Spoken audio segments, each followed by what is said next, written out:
anthropology. So I'm going to try to, instead of making those my concluding remarks, I'm going to try to improvise a little bit and talk about further ideas and questions that I think my project raises. So just give a little bit of outline. In section 1, I'll talk about the background of the debate and where I see myself entering, and a little bit on methodology. Section 2, I'm going to talk about Kant's account of womanhood, and I will show that he in fact thinks that womanhood is a product of civilization. In section 3, I will argue that Kant thinks has a racialized conception of civilization in which only white European people and countries are civilized. And in section 4, I will show that this makes it so that women, when Kant talks about women, he's really only talking about white European women. And then section 5, I will say, so what? Why does this matter? And then some concluding remarks. Okay, so a little bit of background. We have some really interesting critiques of Kant's views on race by Mills, Bernasconi, more recently, our very own Huaping Lou Adler. And we also have a long legacy of feminist critiques of Kant's views on gender. More recently, our own Helga Varden has presented really interesting intersectional accounts of a critique of Kant's views on gender and sexuality. But very frequently, these critiques of race and critiques of gender are done separately. There's not really an investigation of the intersection of race and gender in Kant's theory. And when race and gender are talked about in the same kind of paper or treatment, it's more by analogy. So what can we learn from Kant's views on gender about Kant's views on race? But there isn't really a great deal of awareness of how race and gender themselves are co-constructed in Kant. So this is where I see myself as adding something to the debate that I think is very important. My methodology is informed by Black feminist thought. Obviously, that's where intersectionality has come from. And I take a pretty general view of intersectionality, so I don't just stick to Kimberly Crenshaw's articulation of it, but I see it as a quite broad methodology. I'm particularly interested in bell hooks. In her book, I think it was published in 1989, if not 1990, Ain't I a Woman, Black Women, and Feminism, she makes the point that woman, the word woman, the term woman, has historically referred only to white women, to the erasure and exclusion of Black women and other women of color. I was inspired to look at her work because I was dissatisfied with how Kantians were talking about race, and I thought we should look at, like Helga just invited us to, we should look at how people who have been systemically oppressed along racial lines are actually talking about these topics. And I decided to see, okay, Hooks makes this point about women referring only to white women, so I took a look at Kant and asked, which women is he talking about?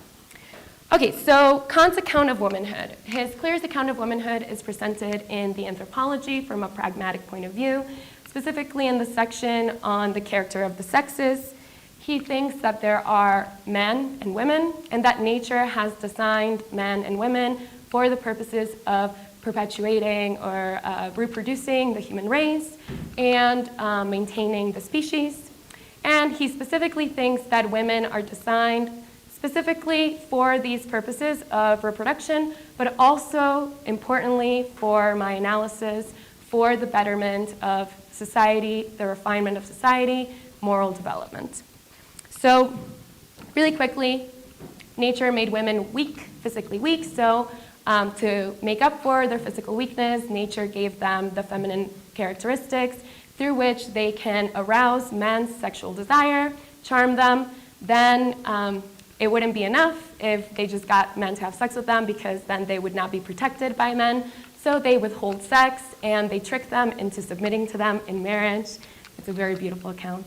And they use their charms to maintain this domestic union. So for Kant, it's really important that procreation is not enough to meet these ends of nature. You also have to have this domestic union that lasts.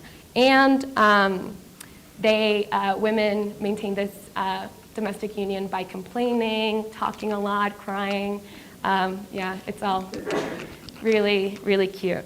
Okay, so that's kind of one of the a general purpose, and then the other purpose that will become really important is, again, the refining of society and promoting moral development. So who does Kant include in this category of women? It was really shocking to me. I had read this passage or these several passages a bunch of times, and not once did I realize that race is very much implicated in these passages. But once I took this kind of black feminist framework from bell hooks, it became extremely apparent that Kant is in fact talking about women and saying that women are only in civilized societies. They're only found in civilized societies. So he says that the feminine characteristics are only expressed in civilized societies. He says, quote, under adverse natural conditions, one can no more recognize those feminine characteristics than the characteristics of crab apples or wild pears.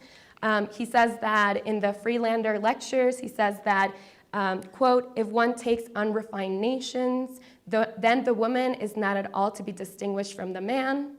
She does not have the charms which she has in the developed state. She must work by strength in just the same way as the man. And he also says that women are treated like domestic animals in uncivilized societies. So according to Kant, the feminine characteristics are only expressed in civilized societies, and this means that only women in civilized societies count as proper women. So who are these civilized societies? Who counts as a civilized society? So in the anthropology section on the character of the nations, Kant says that most civilized nations are those, the most civilized nations are those with stable characters. And he gives as an example France and England. These are the most civilized. And he sets up this hierarchy in which Spain and Italy and other nations that have non-white blood mixed into them, or other nations with people that have non-white blood mixed into them, are at the lower ranks of civilized society. And in fact, his views get more and more racist as the lectures go on. So one would think, oh, he might change his mind, he's being enlightened. No, in fact, the later lectures actually put Spain and Italy in, they kind of take them out of the civilization game. And he specifically mentions their Arabic blood or their Moorish blood as the reason why they display these uncivilized characteristics and are in fact unable to become civilized.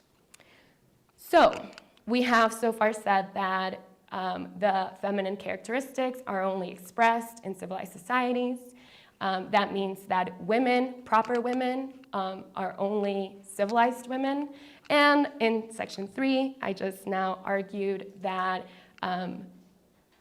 Kant thinks that civilized societies are those that have white European blood, France, England, and then Germany kind of gets put in there later on. So I conclude from this that when Kant is talking about women, and he's talking about proper women, he is talking about white European women only.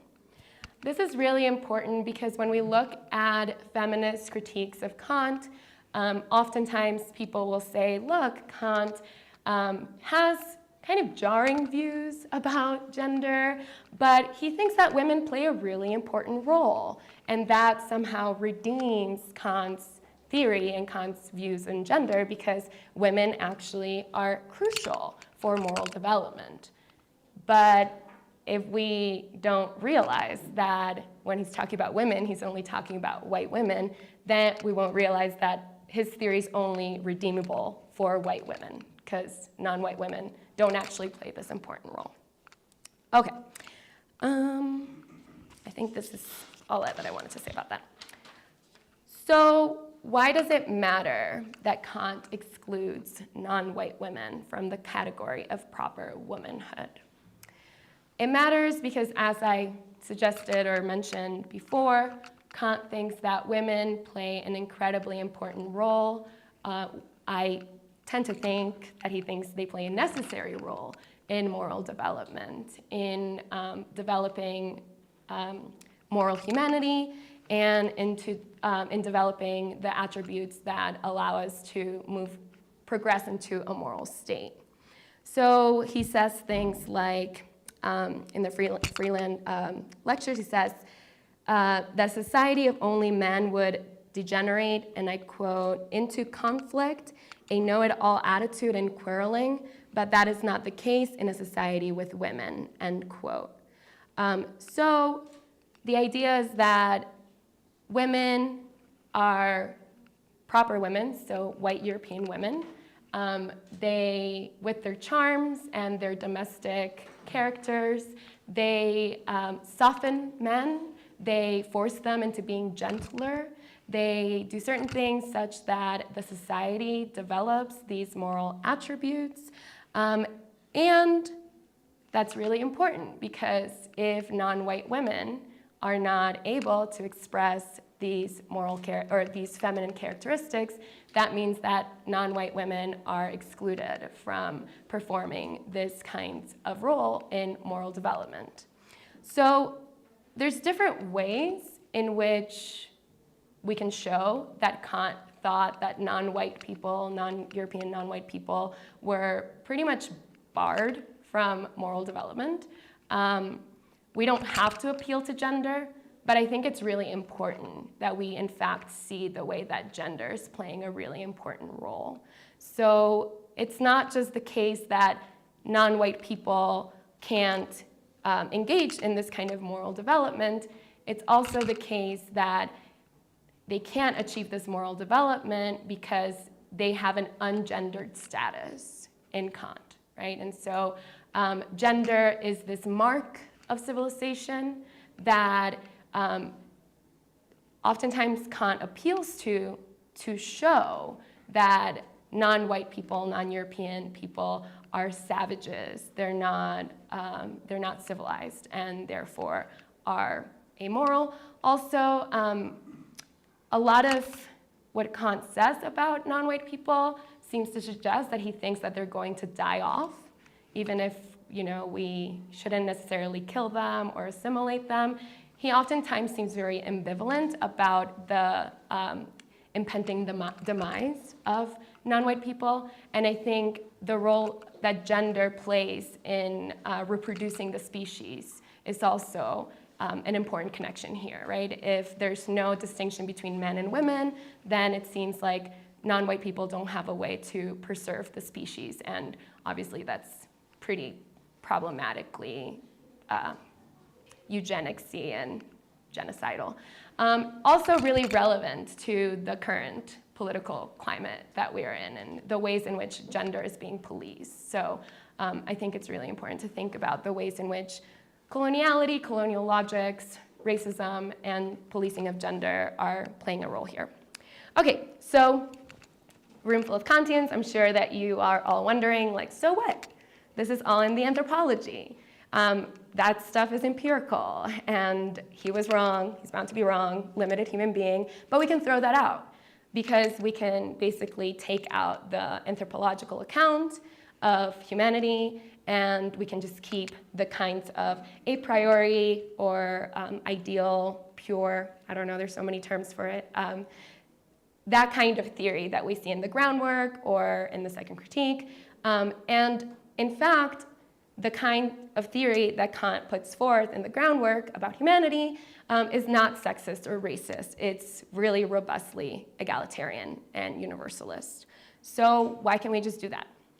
So I want to argue that this quite common strategy of trying to take Kant's ideal theory and save it from his racism and sexism by taking out the empirical stuff is actually based on a common misreading of the groundwork, and particularly the formula of humanity. So some people read the formula of humanity as saying that all individual human beings have this moral status and moral worth, and that they all should or deserve respect and all kinds of like good things like rights and such.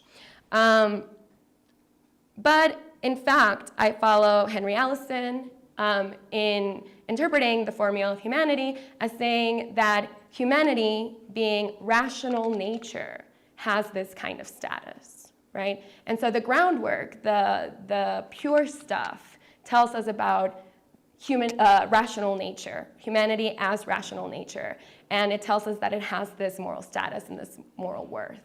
But it doesn't in fact tell us anything about what individual people in fact have this rational nature, what individual people in fact can develop this rational nature and therefore attain this moral status.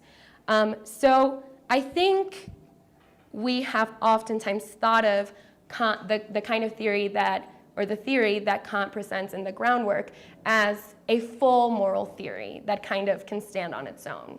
But I want to suggest that we should think of what he presents in the groundwork as a pure moral framework that actually needs to be supplemented with a schema of application in order to really see what human beings actually count, like which biological human beings count as having this rational nature, humanity.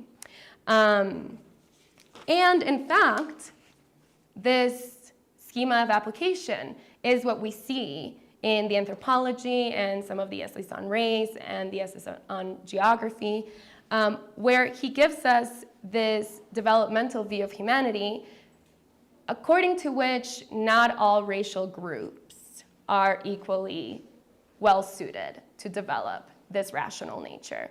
And in fact, because of how he thinks race works, once a race has been established, it can't really change, right? And so you have the germs, and there's like this whole account of like how we get races. But once the race has been established, so once black race has been established, let's say, it can't change. So they're actually barred from developing this rational nature that would give them this kind of moral status. Okay, so I guess in conclusion, I concede that Kant's pure moral framework does not itself exclude non-white people from the category of beings with equal moral status. But I maintain that his pure moral framework does not tell us anything about who, in fact, is included in this category, and that we need to appeal to this problematically racist and racist-sexist stuff from the anthropology in order to figure out who, in fact, counts as having this moral status. And it turns out that a bunch of people, non-white people, are excluded from this important category. So how am I doing? We're changing.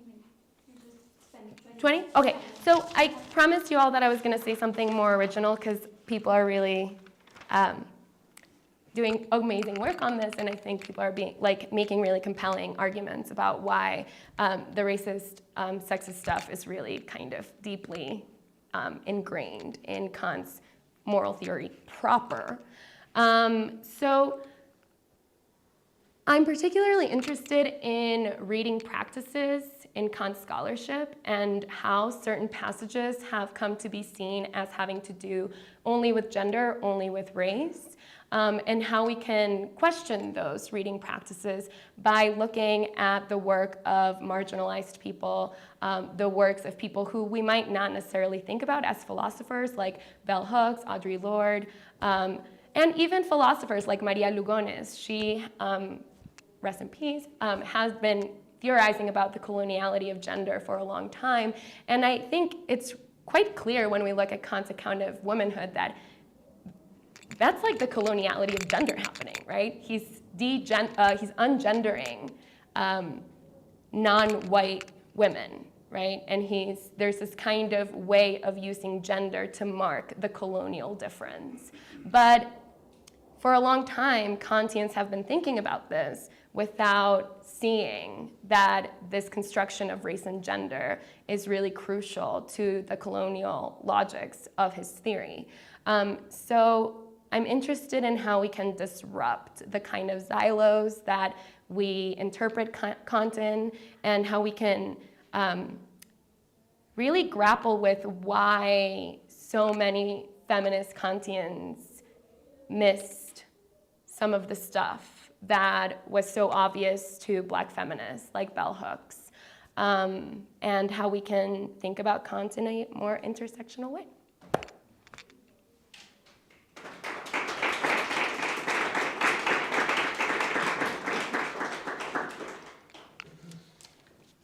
Thank you very much, Maria. So now we have time for the questions. Marcela, do you prefer if they speak by one? I prefer that, yeah, Okay. because otherwise I can't remember. Thank you so much. So fascinating. I'm interested in defending Kant. Al micrófono, qué pena. So thank you for that fascinating talk. I'm not interested in defending Kant, but I was just wondering, well, hearing you, if non-white women are not supposed to have this civilizatory role, is that in a way a liberation from those roles? That's super interesting, and I really hear María Lugones here, right? Like thinking about how in oppression there's always resistance, and I think Hortense Spillers and a lot of Black feminists always are thinking about the ungendering of non-white women as not just something that is oppressive but also liberatory. So I think that's a great idea. I don't think Kant thought of it that way. I think he's very clear in thinking like, you're just not humaning right, and you're therefore not going to be part of our future. Yeah, but no, thank you. That's a great point, and I want to think more about that. Thank you.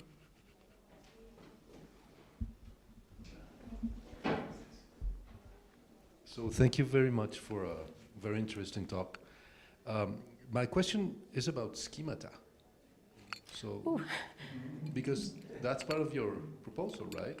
I found it very interesting and, to explore, and I wanted to see more or less how you're thinking this schema of application thing. So, I mean, one question is, what is it applied to? Is it applied to a person, or is it applied to a conduct, or to a practice? That's my question. And why is it critique of intersectionality? Why? That's it. So, yeah, good. Thank you. So it's a critique of Kant, not of intersectionality. Yeah, no. I'm pretty on board with intersectionality, aside from like the ways in which it's co-opted and captured.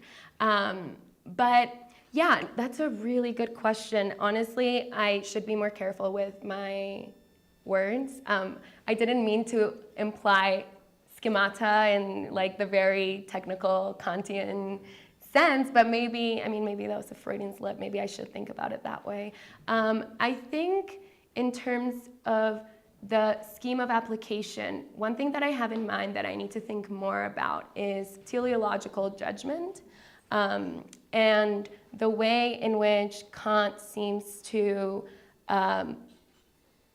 argue that we are entitled to think about things in a teleological way, even though there's lots of caveats there, right? Like we're not actually saying anything about the nature of the things, but it's just like a useful blah, blah. But I think part of what he needs in this, in figuring out who is doing human correctly, right, and who is developing their rational nature in the right way, is the sense of moral development, right? And so the idea that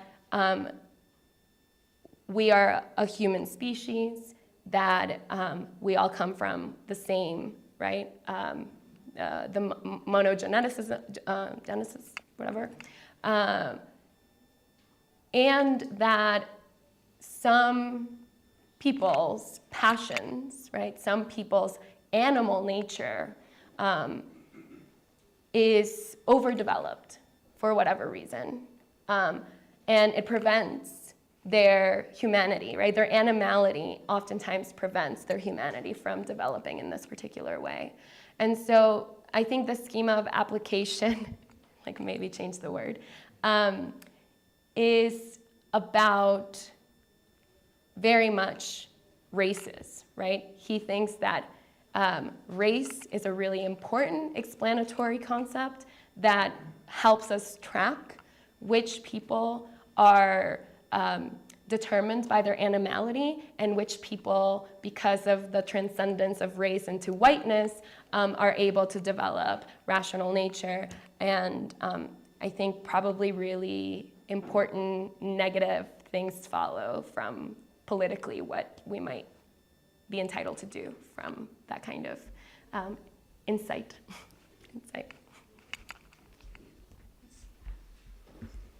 First. Thanks so much. This was super interesting. So my question is about two different kinds of exclusion which might be relevant in sort of this context. There's a kind of exclusion by sort of not even considering the relevant group of people. So that could be sort of the result of that group of people being thoroughly invisible to a certain kind of author. And then there's exclusion that's sort of like more active exclusion, that someone, actually considered the relevant group, but thought they were not sort of worthy of the relevant kind of category. Which of those do you think is more apt as a description of what you think is wrong with what Kant is doing?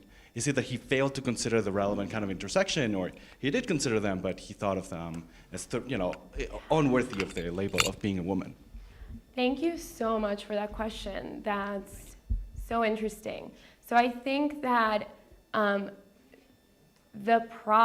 of the problems, obviously many problems, but one of the problems is that he seems to exclude non-white people in the way of not completely erasing them, right? And so really bad, right? Like he has a lot of things to say about non-white people, and he's very much theorizing them, so not erasing them. But I think non-white women are actually excluded in that other kind of invisibilizing way. And I think we continue this, right? So thinking about the phrase, people of color and women. So where are the women of color, right? And so, yeah, this is super interesting because I think there's two kinds of exclusion, and I think that the exclusion through which non-white people are excluded is also implicated in the kind of different kind of invisibilizing exclusion of women specifically, and also like non-binary people, right? Like these are oftentimes colonial categories that invisibilize a lot of other ways of being. Yeah, thank you. Julia?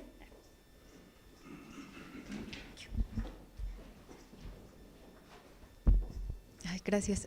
So thanks, Maria, for that wonderful talk. I'm sure we can comment it further on later.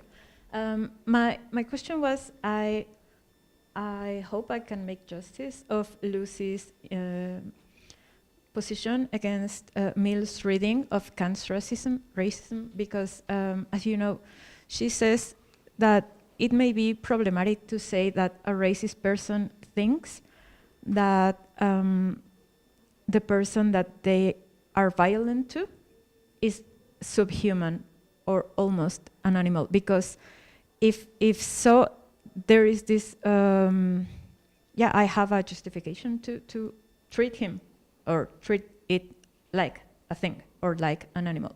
And Lucy says, well, part of what makes racism more terrible, if that's possible, is that I know he's a rational human being. I humiliate a person in a way that I wouldn't humiliate an animal or a thing. I treat someone and I press on them in a way that I wouldn't do it with an animal. I may mistreat animals, but not in this cruel way in which racist people treat other people of color. So I just think that Lucy's right in the sense of, this aspect of seeing these people as not human enough or more close to animals than me, for example, it would make me a more coherent moral agent, because they are not human. If they were, I wouldn't treat them that way, but they are not, so I don't have this problem. So Lucy says that it may help my self-deception to think they are not as human as me, but deep down I know they are, and that's why I treat them and humiliate them, and I'm excessively cruel to people in a way in which I am not to animals or things. But I don't know if that would help what you're trying to say, because I know you want to say that not all people qualify as women or are civilized or even as rational beings, but it may be like a high price to pay to understand racism in this way. I don't know if you would agree or not, but thank you. Yeah, no, thank you so much.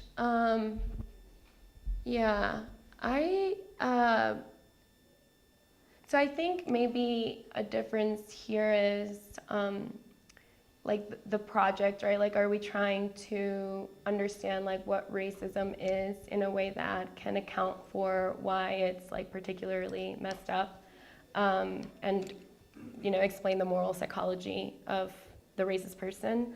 I'm not sure that I'm I don't want to be doing that here. I just want to lay out what Kant thinks is happening with non-white people.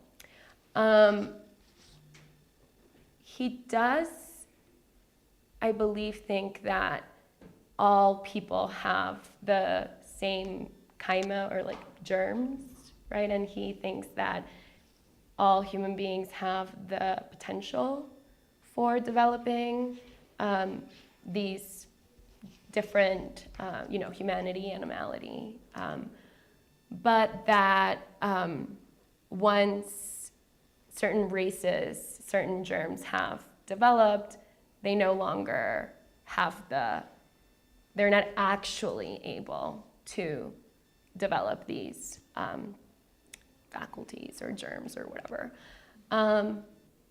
And so I wonder what that means for kind of Kant's view of non-white people, in terms of whether he thinks that they have some kind of special status that puts them like not at the level of objects or animals, but not at the level of white people. Kant, I think a lot of people make quite a big deal of Kant's comments about not stealing Native Americans' land. I don't actually think that those are like super like anti-colonial, because they're not really like, justifications that like, Native Americans would actually give. They don't think that they own the land, or lots of them don't think they own the land. But it does seem like he wouldn't say that about non-human animals, right? Like he wouldn't say like the lion has that thing and you can't take their land. So I have to think more about that. But thank you. We still have 5 more minutes, so somebody else wants. Okay. We'll take more. Sure. Hi, thanks for this paper. This is really just a follow-up on Marcela's question, the first one. When somebody has a fairly obnoxious picture of what constitutes a gender, and then we say that he's ungendering a certain group of, in this case, non-white women or something like that, is there a sense in which we should I mean, it's an obnoxious picture of gender. His motives for not ascribing it to non-white women are obnoxious. But should we celebrate the fact that, well, at least he doesn't apply it to the entire sex? Like, there's something good about the fact that he doesn't say all women are like this obnoxious thing. Yeah, I mean, I think one thing that people have asked me is, like, does he think that gender is a social construction? Which, like, might be a good thing, right? He's like, oh, you're getting something right, like this biological determinism that's so harmful. Like, at least you're not adhering to that. Yeah, that's the idea. I mean, I think all of the benefits of that are, like, taken away by the fact that he thinks that, like, if you are being human in the right way, then, like, you will in fact be socially constructed in this way, and he doesn't really seem to leave much room for another way of being that, you know, actually puts you closer to nature's moral ends for you. But I am really, I mean, it's really interesting. You know, he says, like, men and women in uncivilized societies are indistinguishable from one another. So, like, I mean, he clearly isn't just saying there's only men, right? He thinks there's this kind of difference, right, between, like, biological and, like, some kind of thing that's grafted onto our nature. He uses, like, the language of grafting. So yeah, I think there's definitely really interesting exploration, you know, kind of territory there to explore. But yeah, the fact that he thinks that that's the right way to be human is kind of like takes with one hand with what it gives with the other. Thank you, though. Thank you for your talk. So my question is, like, you're saying that, you know, Kant's racist and sexist uses are kind of tainting his moral philosophy, and I'm just, like, wondering if you also think that they are tainting his aesthetic theory as well. Because, I mean, Kant does not give many examples of the ugly. He talks about an ugly house that's, like, comically ugly in one place, but the other examples of ugly are just, like, always of people who belong to, you know, non-white, you know, groups, basically, in the anthropology lectures. And for the human body, like the beauty of the human body in the third critique, he says that we use the normal aesthetic idea and the rational idea in judging the beauty of a human body. So the normal aesthetic idea is, like, basically juxtaposition of, like, all the different faces that you have seen, you know, and that creates, like, an average, you know, like, eye shape, nose shape, I suppose, and then you compare it. And the rational idea is the moral perfection. So when you're judging someone's beauty, you cannot help but judge also their moral perfection.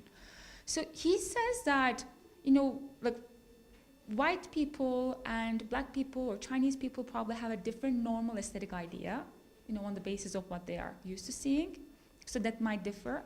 So on the basis of that, it seems like the only thing that might lead him to say the non-white people, like, there's some people, like, who are non-white that are ugly, is like then the second criteria comes in, right? Namely, moral perfection. It's because they are lacking moral perfection also that leads to us consider them to ugly, maybe. Mm-hmm. But I don't know, like, if you have thought about it, if you have ideas about it. Yeah. I mean, I think I haven't thought about it much. I think that there's this, from what I remember, this was a long time ago, this kind of remarks that he makes about non-white people liking things because of, like, these, like, particular features of the object and not because, you know, they have this kind of more abstract capacity to, like, see the form of beauty or whatever. And I think that goes right along with, like, developing rational nature versus, like, being tied to, like, your senses in a sense of, you know, animality. Another thing that's interesting is that he talks about these feminine characteristics as, like, charm, right? And so, like, it's, like, women's ability to charm men that makes them women. And so that's, like, another interesting connection with aesthetics. But yeah, I don't know, I have to think more about that. But very, very interesting connections. I have a feeling that it affects all of it. Yeah. Thank you very much, Maria. Thanks.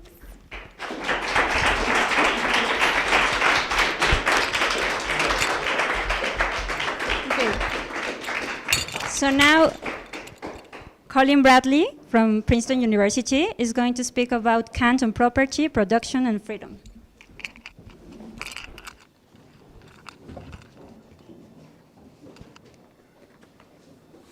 Ay, no. Claro que sí.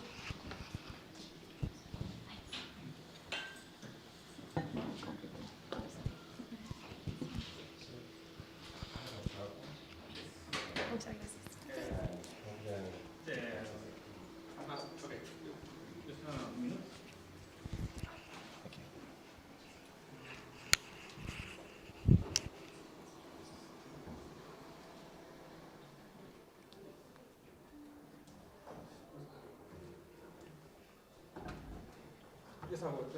Okay.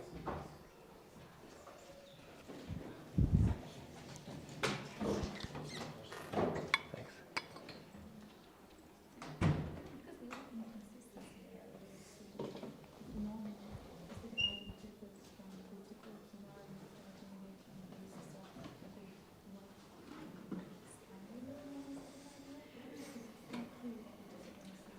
Have here the PowerPoint. Okay.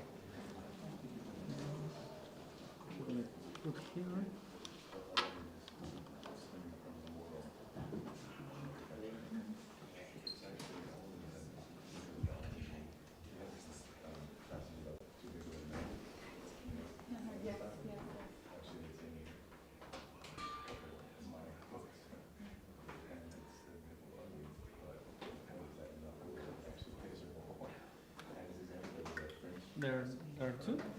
Okay, it's this one.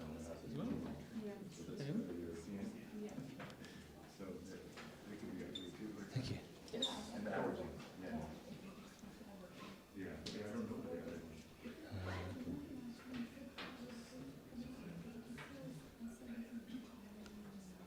Oops. Can you just? I just need to start it. I just need to start the slideshow. I'm not sure how. Yes. It's here, I think. Perfect. Yes. Thank you. Okay.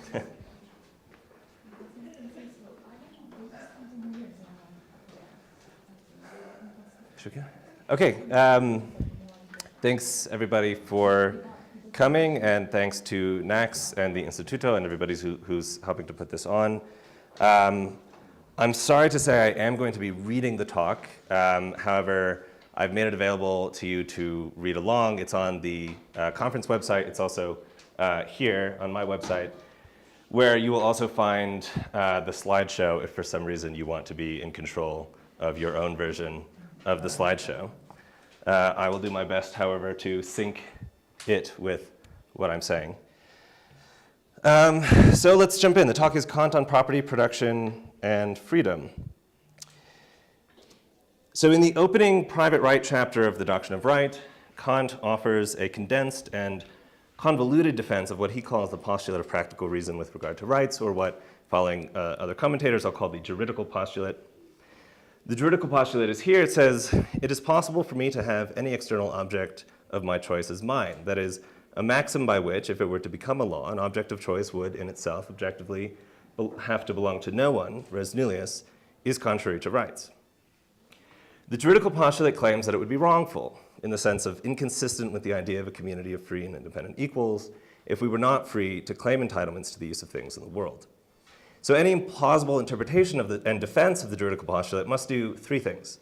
One, it must account for the compossibility of property rights, how we can all have them and enjoy them simultaneously. It must explain how one person's property right does not subordinate any other person, and it must show how a system of property rights is not rooted in anyone's interests, but only in the maintenance of a universal system of independence. So several proponents of what I will call the formal entitlements view have, I think, offered just such a defense, but it comes at a price. On the formal entitlements view, formal entitlements to the use of things are too abstract to enable us to live together as equally independent in a rightful condition. The omnilateral will in a state must, as a matter of public right, determine the abstract entitlements of private right. However, in doing this, I argue that it faces a dilemma. Either, on the one hand, the determinations are simply arbitrary exercises of fiat, or, on the other hand, they're made by appealing to the interests or needs of some citizens. The first makes nonsense of Kant's views of public reason, but the second violates a central tenet of Kant's political philosophy, according to which the state can only coerce citizens to protect everyone's equal independence and uphold a rightful condition. So I'm going to argue that the public will, there's a way to avoid this dilemma, and the public will can determine property rights by looking to how different possible systems of entitlements interact with contingent facts about background social and material conditions of production and reproduction to either realize or frustrate the purpose of right. And I'll defend this view, and then I'll show how that avoids the dilemma, and at the end I'll say something, if there's time, about how this squares with some key texts of Kant's. So the formal entitlements view has two main ideas. The first main idea is a formal conception of choice. So to define a universal system of entitlements, we need to abstract from the particular ends individuals pursue, from the matter of choice, as Kant put it, and instead take into account only the formal features of choice. So there are two elements to a choice. There's an object and the purpose to which the object can be put, and each can be conceived formally. To conceive of an object formally is to conceive of it merely as an utterly usable object, in Martin Stone and Rafik Hassan's term, a possible object of choice. And to conceive of the purpose formally is to conceive of it merely as a capacity to put objects to purposes. So the resulting formal conception of choice is this: the capacity to put usable objects to any purpose, whatever. Now, the second main idea of formal entitlements is a conception of what wrongful action consists in. Any theory of private rights must provide some principle to limit the potential liability of persons who have to interact with one another. We cannot help that our actions will affect others, changing their options for better or worse. Yet it cannot be the case that any causal effect I have on you, which results in some harm to you, should be considered a wrong imputed to me. This is what Kant means when he says that the good or bad results of an action that is owed, i.e. consistent with right, cannot be imputed to the subject. So in Kant's picture on this view, I wrong you if, and only if, I interfere with something that is already yours, thereby enlisting what is yours in the pursuit of my own goals. Your right consists in what you already possess, and I violate your right if, but only if, I take or damage what you already have. So in Arthur Ripstein's helpful language, I wrong you when I interfere with your means, but not when I alter your context, even if that alteration is unfavorable to you, making it more difficult for you to pursue your ends. This is because the formal capacity to use something presupposes the power to use it. And if you don't have something in your power, then there's nothing I can do to it which affects your right. So for example, suppose that you set an end that involves securing nails with a hammer. I wrong you on this view if I take or damage the hammer that's already yours. If you don't have a hammer to begin with, then it's true that you won't be able to do any hammering. But, and here's the key point, even if I contribute to your hammerlessness, say, by taking the last of the available hammers, I thereby do no wrong and I don't constrain your freedom in any way. Kant's idea is that I can always have an unpossessed object under my control without thereby taking away from you what you already have. And so it's therefore possible for me to take usable objects under my control without interfering with your freedom. And the same is true for you and for everyone else. So it wrongs no one for me to have and do as I like with a previously unpossessed object because, by definition, that object is not part of what anyone else already has. So in principle, therefore, formal entitlements to the use of objects are compatible with the freedom as independence of all. So this is a quick sketch of the view that's much more complicated, but I think this view, formal entitlements, has provided a plausible defense of the juridical postulate, which satisfies the constraints that I mentioned at the beginning of the talk. So I have a formal entitlement to some object just in case I can put it to use to any purpose whatever, without requiring permission from someone else. So this could not possibly, let's see, I might have skipped a title. Yes. There could not possibly be any freedom-based objections to such formal entitlements because an entitlement to use what is mine without anyone else's permission, by definition, cannot wrong anyone by subordinating what is hers to my choices. Nobody could object on the grounds of her own freedom to anyone else's entitlement to use what is their own, and so formal entitlements are, at least in principle, compossible and non-subordinating. And finally, formal entitlements, this defense that I just sketched, does not appeal at any point to needs or interests, but only to these formal ideas of choice and subordination. So looking good for that view, but despite its plausibility as a vindication of Kant's juridical postulate, this view seems to invite one of the most recurring objections to Kant's practical philosophy, namely that its formality renders it circular or empty. So the juridical postulate can be defended if we conceive of the entitlements it authorizes in a strictly formal way, as a rightful capacity to put whatever is ours to any use whatever. But this is obviously an inadequate account of our rights to the use of things. For nobody has the right to put what is theirs to any use whatever. We're each constrained by, among other things, the rights of others. So the better way, I think, to describe the formal entitlement that this view has just defended as the juridical postulate looks something like this, what I'm calling the formal principle of private right, which says, I may rightfully use what is mine without anyone else's permission, insofar as my use does not damage, usurp, or interfere with any other person's power to use what is hers in a way that does not damage, usurp, or interfere with any other person's power to use what is hers in like fashion, and so on. And this formal principle of private right plainly does not underwrite an entitlement for me to do whatever I please with what is mine. I'm restricted to those uses of what is mine that would not infringe on anyone else's rightful use of what is theirs. But the problem is, how can we delimit this restricted class of permissible uses of what is yours, or of what is mine? To do so how can we delimit this restricted class of permissible uses of what is mine, say? To do so, we would need to know the limit of your permissible uses of what is yours. But to know the limit of your permissible uses would involve knowing what my permissible uses amount to, because your permissible uses extend only to the limit of my permissible uses. So we find ourselves quickly in a circle. The formal and abstract perspective of private right, which expressed by the formal principle, provides no authoritative way to constrain the sorts of uses of objects that count as rightful uses. And this means that the formal principle of private right provides an inadequate expression of the normative ideal we're after, which is a way of relating to one another on reciprocal terms of equal freedom, as mediated by our use of and control over things, material objects. And rightful interaction with one another requires a determination of the limits of my permissible uses of mine and your permissible uses of yours, and that's what gives this circularity objection its bite. Now, some defenders of the formal entitlements view, people like Arthur Ripstein, Ernie Weinrib, Martin Stone, Rafik Hassan, some who've considered, Ariel Zilberman too, some who've considered the circularity objection purport to have a simple response. They say, look, Kant's doctrine of right proceeds sequentially. They agree that private right is incomplete with public right. Indeed, that's Kant's major insight in some readings. Private right articulates formal and abstract concepts which need to be applied to concrete particulars. And public right provides authoritative determinations of those abstract concepts.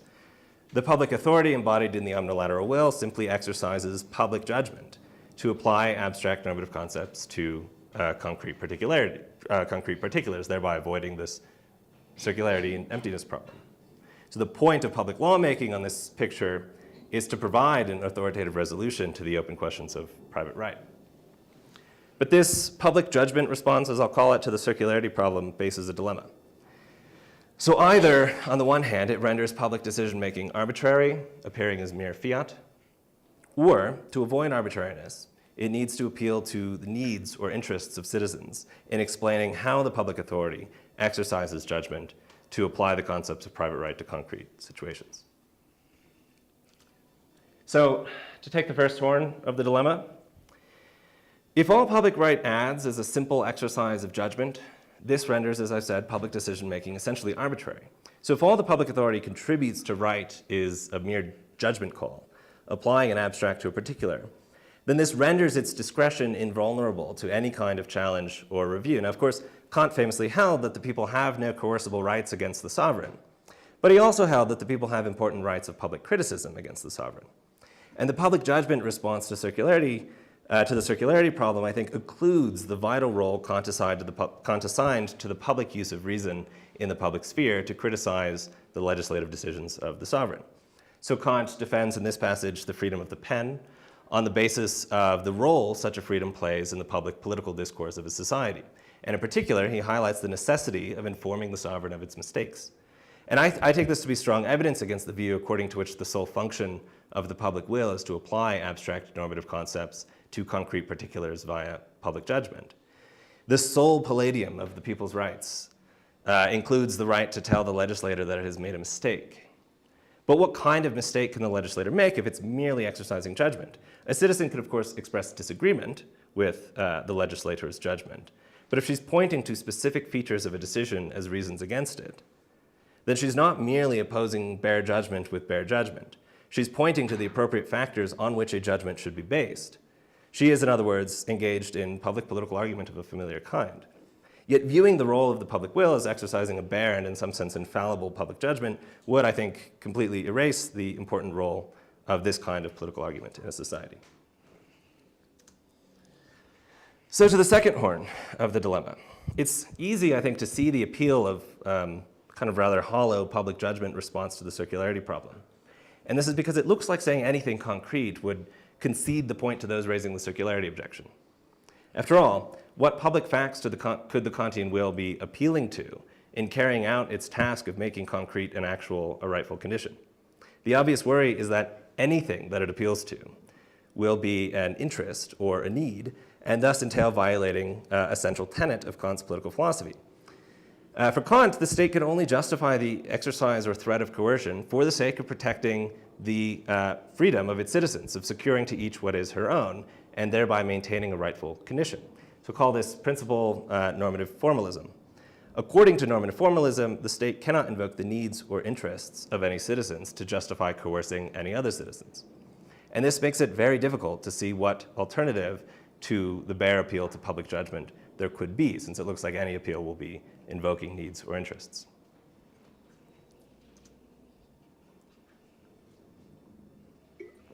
So this sets the challenge that I'd like to offer a response to. We need an informative account of how public right addresses the emptiness of the formal entitlements of private right and the juridical postulate. The account must be informative in the sense that it allows us to see public decision-making as not merely arbitrary, and it allows us to make sense of the public use of reason in debate over the proper ends of public legislation. At the same time, however, we must explain how it's possible for the public authority to make these contentful decisions without appealing to needs or interests and thereby violating normative formalism. So I think there is a substantive Kantian response to this dilemma. The moral goal the public will must pursue is to establish the conditions in which each person can preserve her independence from the power of choice of other people in a world in which the relations between persons are mediated by their access to, use of, and putative control over material resources like land, tools, and other productive technologies. Public authority, in pursuit of this moral goal, must determine what the objects of formal property entitlements can be, and it must delimit the permissible uses of those objects. And how can the public authority do this without appealing to the needs and interests of its citizens? My answer is that the public will considers how material resources mediate the relations between persons and production, and it asks how entitlement to control those resources should be configured so as to enable reciprocal independence.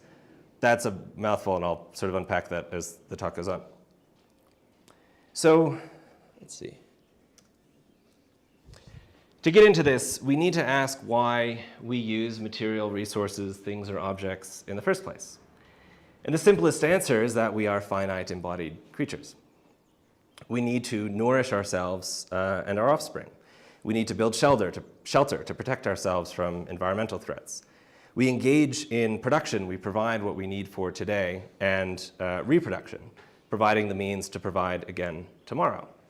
Yet production and reproduction are not ordinary ends in the way our various projects and desires set ends for us, even necessary ends like happiness. Rather, production and reproduction are best understood, I think, as among the conditions of possibility for the use of our bodies at all in exercising rational agency externally through choice.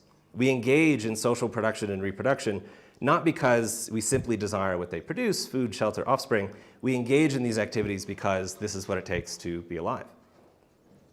So the purpose of right, therefore, is to arrange political and legal institutions in a way that will allow us to interact with one another throughout these processes as equally independent. And I think this is a promising site to locate the basis of public will's determination of property entitlements, because production and reproduction are both necessary for the lives of finite embodied creatures, but also contingent, context-dependent processes. So our uses of things as inputs into the processes of production and reproduction are essential and necessary conditions of our ongoing bodily existence and our ability to exercise our rational faculties at all. But the way we engage in production and reproduction is not determined a priori. Our capacity for production and reproduction depends on material and social infrastructure. So it depends on what natural resources are available, what technologies for transforming those resources are available, what social structures for organizing production and reproduction are available. So how it's possible to engage in these activities, in other words, is heavily influenced by these contingent material and social factors. Since our capacity to engage in production and reproduction is a condition of the possibility of using our bodies at all to manifest our freedom in the world by making choices and acting externally, then it turns out that the material and social factors are core to our manifestations of freedom. And since our capacities to engage in production and reproduction depend essentially on contingent facts about available material resources, technologies, and social structures, it follows further that right, to achieve its purpose, must incorporate facts about these resources, technologies, and social structures into its arrangement of political and legal institutions. Just make sure I'm... No. So I've now identified two things that public right must do. So first, it must delineate our entitlements to things by articulating what objects are possible objects of property rights and what uses of those objects would count as permissible uses, so solving the circularity problem. But also, right must arrange political and legal institutions to enable independence throughout production and reproduction, and it must address contingent facts about natural resources, technologies, and social structures in order to do that. So my claim is that these are one and the same task.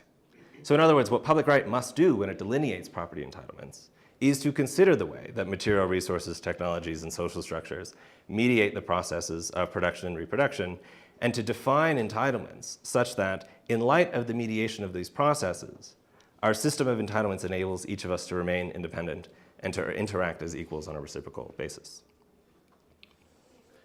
So that's how it addresses the first horn.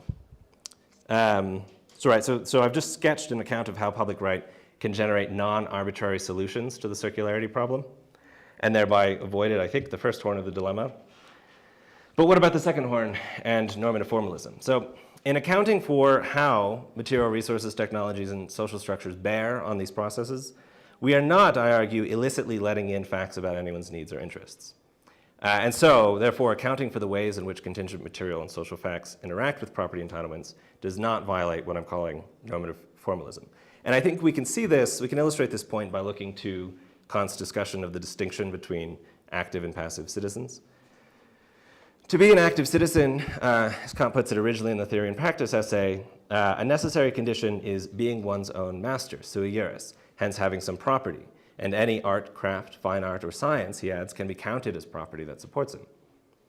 So as Kant explains, to the extent that one depends on commerce for subsistence, then to be an active citizen, one must participate in market relations, quote, only by alienating what is his and not by giving others permission to make use of his powers. And when he comes back to this distinction in the doctrine of right, Kant holds that anyone whose preservation in existence, his being fed and protected, depends not on his management of his own business, but on arrangements made by another, except the state, lacks civil personality and is not sui juris. So there are a number of proposals in the literature for how to make sense of this distinction. One plausible interpretation is that an active citizen has access to productive property and a market in which to sell that property, whereas a passive citizen can sell only her labor. On another interpretation, the issue is not whether a laborer literally owns the raw materials that she uses for work. For example, Kant speaks of the wig maker who must borrow hair for the wigs she makes, nevertheless as an active citizen, whereas the blacksmith who does own a hammer, anvil, and bellows is passive. So Nick Rusales argues, and I find this quite persuasive, that you're an active citizen just in case, as he puts it, your social position in the economy allows you to exercise your productive powers without having to give others permission to use them. So the crucial factor in that view is control over your own choices throughout the labor process.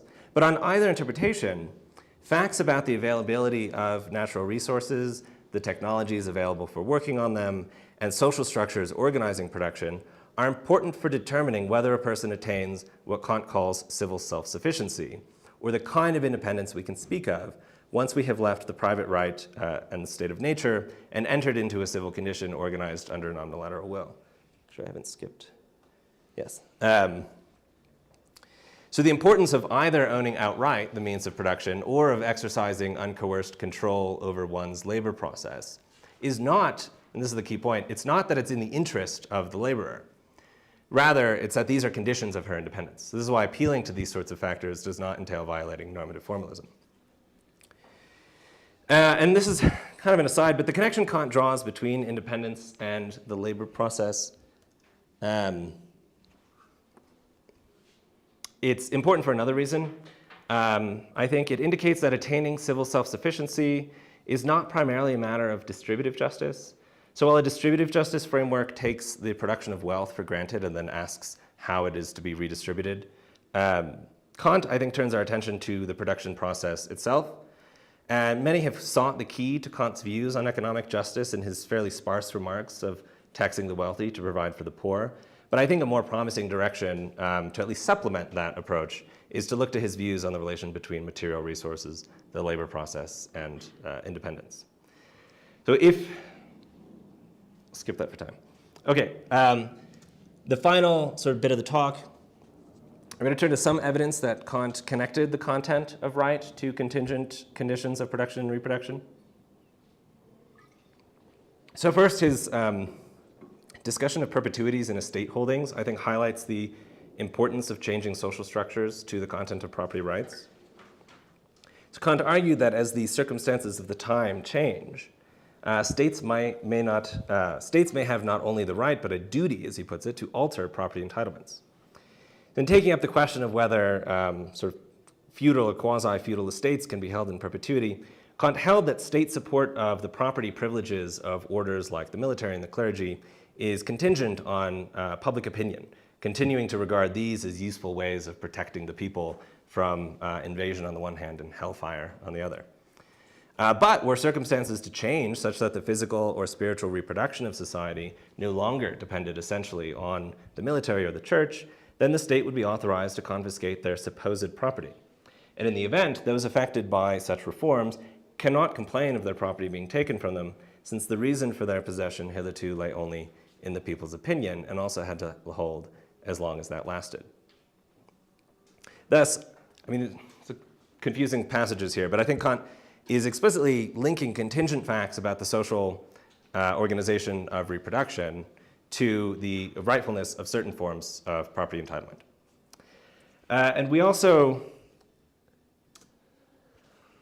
know that Kant was attuned to the possibility that social structures organizing processes of production and reproduction, including in these cases the bourgeois family and the military, could interact with legal rights in ways that could inhibit right from attaining its purpose of securing the independence of its citizens. So this, I think, comes out of two discussions, or his discussion of two cases which pose what he calls a quandary for penal justice. So one example is a mother who kills a child born out of wedlock, and the other is of a young military officer who kills a superior in a duel precipitated by an insult. In each of these cases, as Kant understands them, background social structures organizing reproduction of the species through birth within marriage and of the society through military protection put immense pressure on the mother and the officer to act as they do, determining them to act by what Kant calls a feeling of honor. Yet when the social structure remains, as he puts it, barbarous and undeveloped, it produces a discrepancy between the incentives of honor in the people subjectively and the measures that are objectively suitable for its purposes, in this case, reproduction. So Kant, I'm just going to assume, is committed to a form of strict retributivism in criminal punishment, and so he generally holds that right demands the death penalty in response to each of these killings. Yet, because of the discrepancy caused by the social structure of organizing reproduction, as he puts it, the public justice arising from the state becomes an injustice from the perspective of the justice arising from the people. It's unclear what exactly Kant thinks should be done about this quandary, whether the criminal law should be changed, he calls that indulgent, or whether some kind of social legislation should attempt to change the background social conditions.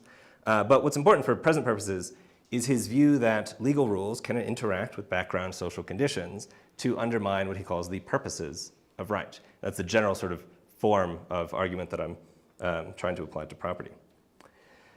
So to wrap up, I'm out of time. Sorry, but we just have 10 more minutes, so do just... The conclusion was just to summarize, but you can read it on the PowerPoint as we start taking questions. So I'll stop.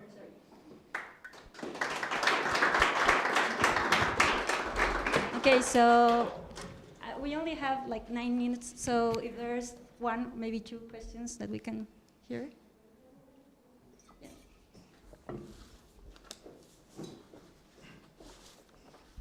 Thanks, Colin. It's a question that maybe is also for Maria too, but if you're thinking about the contingency of the conditions, I mean, I could hear that in two ways. One would be from the point of view of a rational being as such over and against what determines our form of rational being as human.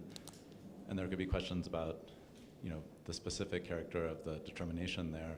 Is it contingent? I don't know. But if there is something like a universal science-ish or doctrine of humanity, I mean, do some of these things go into conditions that hold universally insofar as they're human? So like, once you add in like the universal natural science that has to do with geography, and if biology could rise to the right level, I mean, in what sense are these going to be contingent? Are they like contingent upon the existence of an earth and a, you know, is it like that level of contingency, like the divine didn't have to create it this way? Or, and so the universal condition of humanity, how much can you, I mean, is there like a kind of universal condition set which are contingent from this more radical point of view, but really aren't contingent? It's like anywhere there are humans, there will be fill in the blank. And so the way it would relate to Maria's presentation is, you know, in more like a Hegel direction, you could derive the concept of the difference of the sexes a priori in some sense. Like wherever there will be humans, there will be a differentiation of sex. It's not contingent in this other sense.